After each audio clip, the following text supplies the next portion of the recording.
In this edition of Locked On Capitals, your Washington Capitals fall to the Boston Bruins by a score of 5-2 to start the regular season. Let's talk about that game next on this edition of Locked On Capitals.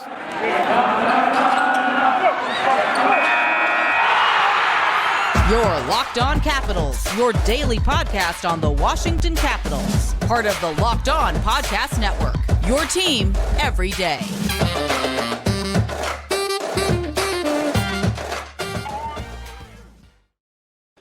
Well, hello and welcome into this edition of Locked On Capitals. I'm so glad you decided to join me today.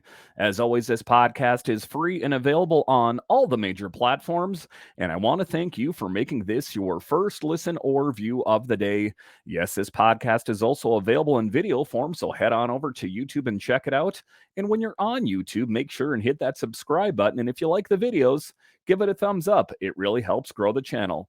My name is Dan Holme. You can find me on Twitter. It's at DanCaps218. You can find the show on Twitter. It's at Locked On Caps. So in this edition of Locked On Capitals, we will talk about the game tonight or last night if you're listening to this in the morning. The Capitals fall in the first game to start the regular season by a score of 5-2. We'll talk about that in the show. Then later in the show, we'll talk about why did the Capitals ultimately decide to go with Alexi Protas and Connor McMichael? It seems like there could have been other players that they could have chosen instead.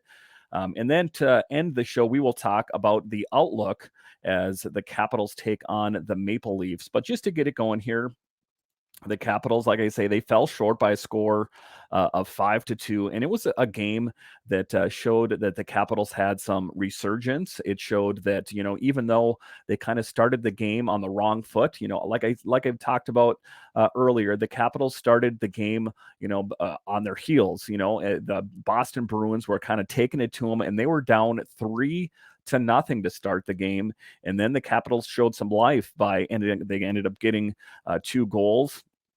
But ultimately, it wasn't enough. They got goals from Anthony Mantha and a sweet goal by Conor Sheary. If you didn't see it out there, he blocked the puck in front of the the Capitals net, and that led to a scoring opportunity for him, and he ended up getting a really great goal. If you didn't get a chance to see it, take a look at NHL.com. But, that was the story of the game. It's just right off the bat, the Capitals were on their heels, and the Boston Bruins really took it to the Capitals right away. And ultimately, it was more than they could handle. The Washington Capitals were able to rally from a 3-0 deficit and get back into the game and pull within 1, writes Washington Hockey Now. However, the Boston Bruins, thanks to David Pastrnak and David Krejci, were able to stop the rally and secure a 5-2 win. And if you watch the game out there, especially when they were down 3-0, you're like, to a certain extent, as a Capitals fan, is this, a continuation of last year? Is this what we're going to have again? But in all fairness, Darcy Kuemper played lights out. There was none of the goals out there that he allowed that I really thought were soft goals. There were no beach balls that he allowed in. But Darcy Kuemper made 25 saves on 29 shots. Again, I don't really fault Darcy Kuemper for any of the goals that were allowed in the game. I didn't see any glaring things, to me anyway, that he was out of position or anything like that. They were just good goals by the Boston Bruins. And ultimately, the Capitals don't have a lot of time to lick their wounds as they take on the Toronto Maple Leafs Thursday night. And it's going to be a formidable opponent in that Maple Leafs team. If you take a look at who they have out on the ice, in Austin Matthews and Marner and Nylander, it's like an all-star team out on the ice. What is the Achilles heel of that team is usually the net-minding situation. I'll talk about that a little bit later in the show. Anthony Mantha says, "It sucks. Obviously, we play hockey to win. We're all competitors in here, and we wanted to get it done for our fans." And, they did what they could do. They showed some fight into them. They out on the ice when they were down 3-0, they could have just kind of, laid over and played dead, but they had that will to fight. But ultimately it was not enough. For the first few minutes of regulation, Washington looked dominant. They were hard on pucks, generating pressure and seeing a few changes. However, an Evgeny Kuznetsov penalty roughly 7 minutes into the opening frame turned the tide. Patrice Bergeron opened the scoring on a power play, picking up his first of the season on a rebound off David Pasternak's shot. Shortly after, Pasternak would add a goal of his own on a spin around shot to make it 2-0. And another sweet goal, just kind of giving credit where credit's due. I know that was the Boston Bruins scoring on the Capitals, but just, assessing it for what it was a great goal. Then to open the second period, a missed defensive assignment and poor coverage on the rush led to a Taylor Hall goal to give Boston a 3-0 lead. And that was kind of one of those moments where Taylor Hall was kind of giving it to Hathaway. He was giving it to Nick Dowd. And, kind of just, not a real nice guy out on the ice. I'm surprised that there was not more fisticuffs aimed at Taylor Hall. But again, that's what hockey's about. It's an aggressive game, and I think that the Capitals' emotions got the best of them to a certain extent. It didn't mark the best start for Darcy Kuemper, who made his Capitals debut on Wednesday in what was also his 300th NHL game. There were quite a few juicy rebounds up for grabs, and he was a little shaky as he ended up surrendering 3 goals on the first 21 shots. And that was the assessment of this writer here. I think that, a little shaky might be fair, but I don't think that he allowed any softballs or, I don't think that he allowed in a ton of soft goals. Did he play a perfect game? Of course not. They lost the game, but I am not, already going to peg Darcy Kuemper as a poor goalie. All in all, what I saw out there was a decent game by Darcy Kuemper. It wasn't a great game and it wasn't a horrible game. Could it show improvement? Of course. But I think that he had, a fairly strong showing. I do think that the game Thursday night will have Charlie Lindgren in the game, as it is a back-to-back. So we will see what we have in the tank with Charlie Lindgren in a real game situation. Despite Kuemper's stat line for the DC debut, the defense wasn't too much help either, as missed assignments and miscommunication led to the loss. And, you have to, assess blame if, can't put it squarely on Darcy's shoulders, as the defense, of course, is responsible for making sure that, there's not all these great goal scoring opportunities. And I think to a certain extent, the defense was a little weak at certain points of the game. So, again, I'm not going to assess all the blame on Darcy. I'm not going to assess all the blame on the defense. I just think, like they were talking about here, some missed assignments and miscommunication, things that they don't have a lot of time to address. That, like I say, they're playing Thursday night tonight as you're listening to this, most likely. So it's going to be a game on, and they're going to have to look at some film and what time they have, and then they're just going to have to get ready for a Toronto Maple Leafs team, which I think is going to kind of give it to them with both barrels as well. The second period didn't start off any better for Washington, as a missed assignment on a defense and poor coverage on a Boston rush led to a Taylor Hall goal that put the Capitals down 3-0. However, Anthony Mantha, Conor, Sheary, and some new faces would put Washington right back in going into the third. Mantha opened the scoring shortly after Hall's goal on a great pass from Dylan Strome, who held onto the puck and pulled off a toe and drag before getting it to number 39. Eric Gustafsson recorded the secondary helper on Mantha's goal. And it was good to see Gustafsson out there making some good contributions out there on his new team, a bit of a journeyman out there. Then later in the second, Conor Sheary blocked a shot, which led to a 3-on-1 rush for DC the other way. Nick Dowd got the puck over to Sheary, who called his own number and net his first of the season to pull Washington 3-2. And that's what I was talking about. There were times in the game, towards the middle of the second and the third, that I thought this Capitals team had what it took to come back. Ultimately, it wasn't enough. And, I obviously hoped for a win in game 1 of the season to kind of set the momentum for the Capitals in the right direction. But, it wasn't meant to be. And, you're not going to win them all, but you just kind of have to refocus. Because if you get too caught up in your own head, you're going to end up losing your next game, which is going to be tonight, Thursday. despite a huge fight from Washington in the third, which saw the team outshoot Boston 10-6. Pastrnak and Krejci weren't done for the night. Pastrnak went on a breakaway, and Kuemper made a huge stop, but no one is able to help out the stopping of Krejci, who roofed the rebound. So again, the Capitals aren't going to have a lot of time to assess what went wrong. They're going to have to concentrate on what they need to work on for Toronto, because they are going to be a formidable opponent, and the game will be Thursday night. All right, so after the break here, we will talk about the players that the Capitals waived and that subsequently left the team. Were there some better choices for the Capitals to send down to Hershey? We'll talk about that after the break.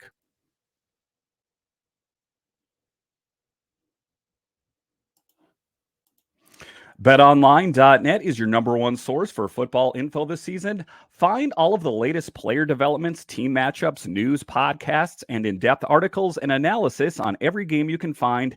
And as always, BetOnline remains your continued source for all your sports wagering information, with live betting and up-to-the-minute scores for every sport out there. The fastest and easiest way to check in on all your favorite games and events, including MLB, MMA, boxing, and golf. Head to betonline.net or use your mobile device to learn more about the trends in action. Bet Online, where the game starts. All right, welcome back into this edition of Locked On Capitals, where it's your team every day. In this next segment, we are going to talk about the Capitals and the moves that they made on Monday, Sunday into Monday, where they waived a bunch of players, and ultimately the Capitals lost two, kind of big players in the organization. I would say Axel Jonsson-Fjällby and Brett Leason. And there was some questions there, as why didn't they send Protas down, or why didn't they send Connor McMichael down? Because we knew that Leason and Axel Jonsson-Fjällby were not waiver exempt. They would face waivers. And this was a story in The Athletic. They were saying on Monday that Caps lost prospects Brett Leason and Axel Jonsson-Fjällby on waivers to Anaheim and Winnipeg, respectively. Curious about the decision-making process that landed Leason and Jonsson-Fjällby on the waiver wire in the first place. Tarek El-Bashir says, I did some poking around at MedStar Ice Complex. Here's what I heard. Management could have sent down Alexi Protas and Connor McMichael. Both are waiver exempt, and kept Leason and Jonsson-Fjällby instead. But after internal discussions about the risks, the call was made to reward Protas for his breakout performance in training camp and give McMichael an extended look to start the season. And I think, ultimately what this was about optics. Alexi Protas came into camp a man on a mission and performed very well. He was able to play well at all the forward positions. They had so much faith in him that they kept him in. He played every preseason game. I think to a certain extent, if they sent Protas down to Hershey, that would kind of been, like a big morale buster for him. He had all this confidence. I played well. I played well for this team. You had me play in every preseason game. Why would you send me down to Hershey? I think it is. I think it's optics. And, I think it's about, kind of factoring emotions here. I would say the same thing is for Connor McMichael. Connor played on the big team last season. So are you going to send him down and then have Axel Jonsson-Fjällby and Brett Leason stay up? I just think that, the optics on it and, were the biggest thing that led to that decision. Protas had the best camp performance of all the bubble players, and it wasn't close in the eyes of management and the coaches. Protas indeed threw the Caps a curve, a source said, referring to the fact that the 6'6", 225-pound center left wing was not penciled into the opening night lineup at the outset of camp. And that's what I'm talking about with Protas. He came into camp on a mission. He exceeded the Capitals' expectations for him. And Protas came in and said, I know what your expectations are for me, and I'm going to exceed them. So I think it put, the Capitals into an interesting position that, are you going to send Protas down after he played a really great preseason, just to have two players not be on waivers? I think that ultimately they made the right decision. You got to remember that they put Axel Janssen-Fjällby on waivers before. We lost him to Buffalo, and then we had him back. This time, just let him be. Let him go to the Jets, which he has not reported to yet because of Canadian issues of crossing the border. But we've tried it. We've tried to retread that tire with Axel Janssen-Fjällby, and it has not worked. So let him have his opportunity on another team. The Brett Leason thing was a bit more surprising. McMichael, meantime, is coming off a promising rookie season, and the 21-year-old made a strong closing argument after a meh start to the camp. Protas, also 21, will start the season on the second line with McMichael. Will begin as an extra, though the plan is not for the 2019 first rounder to sit for extended stretches. And, that's one of the things. Nothing will stunt growth than sitting in the press box or, being a healthy scratch or the taxi squad or whatever the case may be.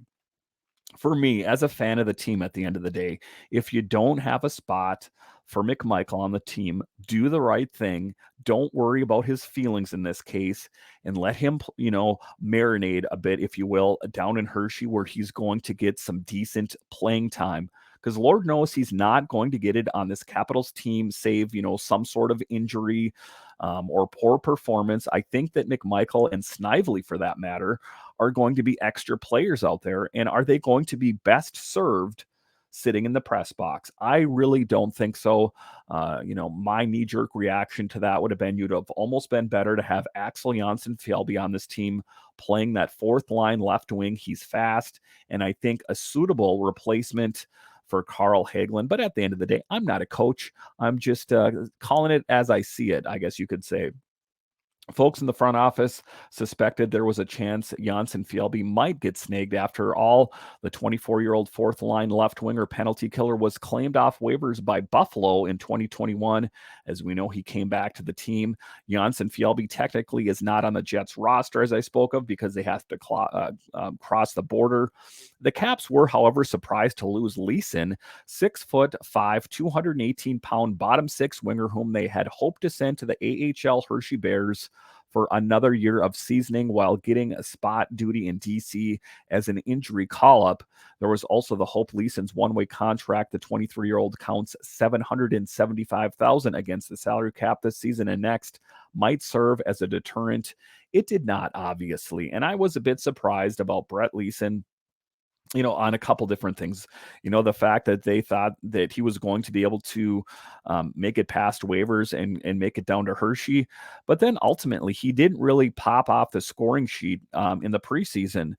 So another case where you had Leason for many years, or a few years here anyway, and it just didn't seem like he ever quite fit into the Washington Capitals plans. He is 6'5", 218 pounds, so kind of similar to the same size and build as Alexi Protas. Would the Capitals be in a good position having two guys that are 6'5" plus on the team as a deterrent? You're not going to be able to push either one of those guys off the puck very easily.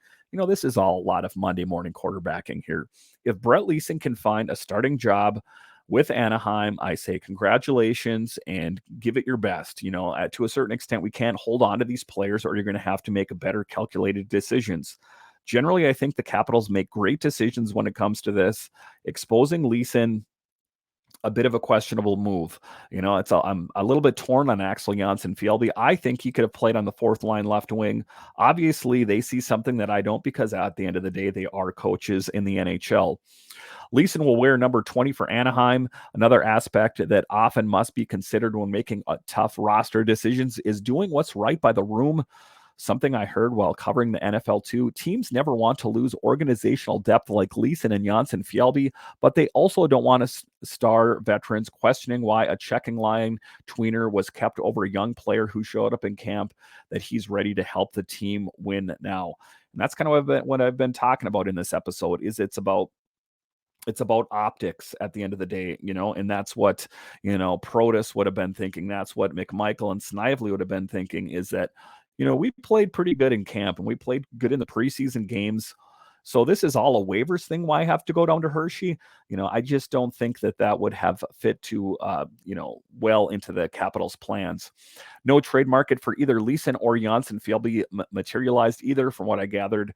The squares, with what we saw on the transactions wire in recent days, there was one prospect for a prospect trade, and I didn't see any prospects being moved for picks. So some questionable moves here for the Capitals. Again, this is a lot of Monday morning quarterback, and there's only so much that you can do. All right, so after the break here, we will continue to talk about some of the moves made around the Capitals and were they the right decisions to make. We'll talk about that after the break.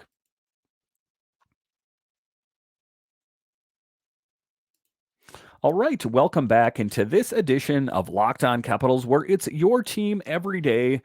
And then in this last segment, who I'm going to talk about is a familiar face to this Capitals team, and that is Marcus Johansson. A guy that the Capitals had years ago, and they brought him back last season. Why did they bring him back? Is that he can play different positions. He can play center. He can play wing. That's what the Capitals were looking for. They were looking for familiarity. They were looking for his scoring ability. Is this Marcus Johansson the same as the one on the Capitals years ago? No, he's a bit older, and I think his skill set has diminished some, but I think that, they like him for his versatility. Why Marcus Johansson over Leason or Fjällby? I asked. The Caps' reasoning: versatility, role, and track record. Johansson can play both wings and center in a pinch, in the top six and the bottom six. Most importantly, though, the 32-year-old does something the others don't. He's an integral part of the second power play unit, where he's good on entries and is a threat down low at the goal mouth. Washington needs an effective power play 2 this season, and Johansson and Anthony Mantha are expected to be a big part of it. And again, so Anthony Mantha is going, he showed up on the score sheet today, but, they're going to need more from him.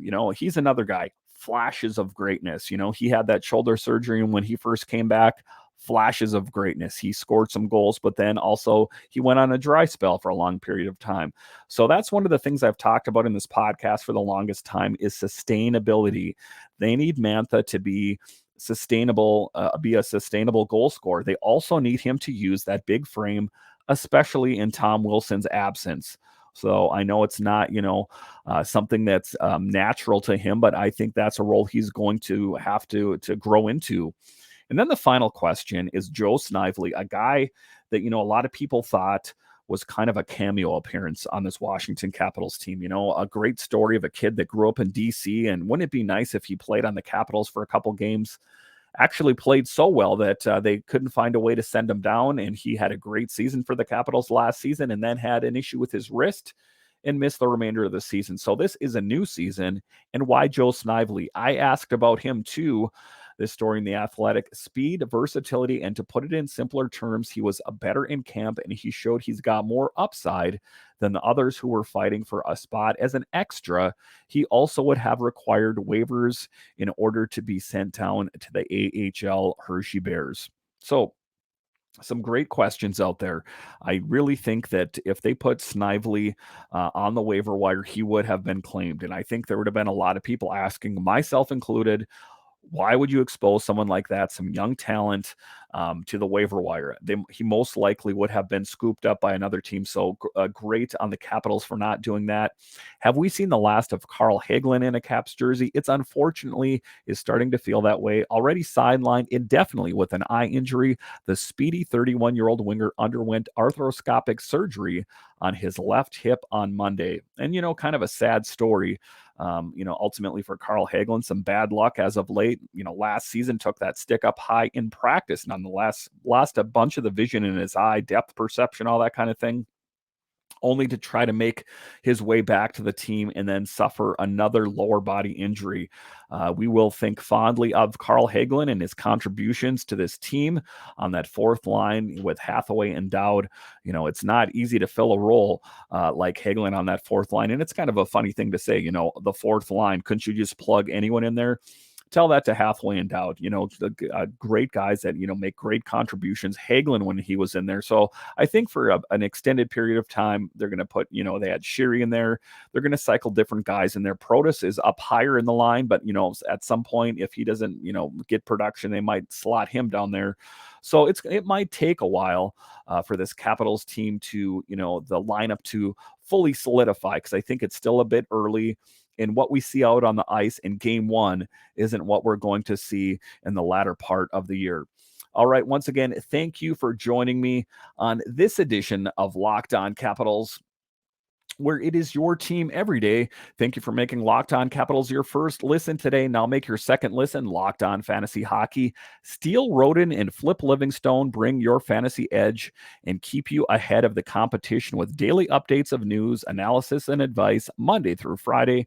Available on YouTube, Odyssey, and wherever you get your podcasts. So once again, thank you for joining me on this edition of Locked On Capitals, where it's your team every day.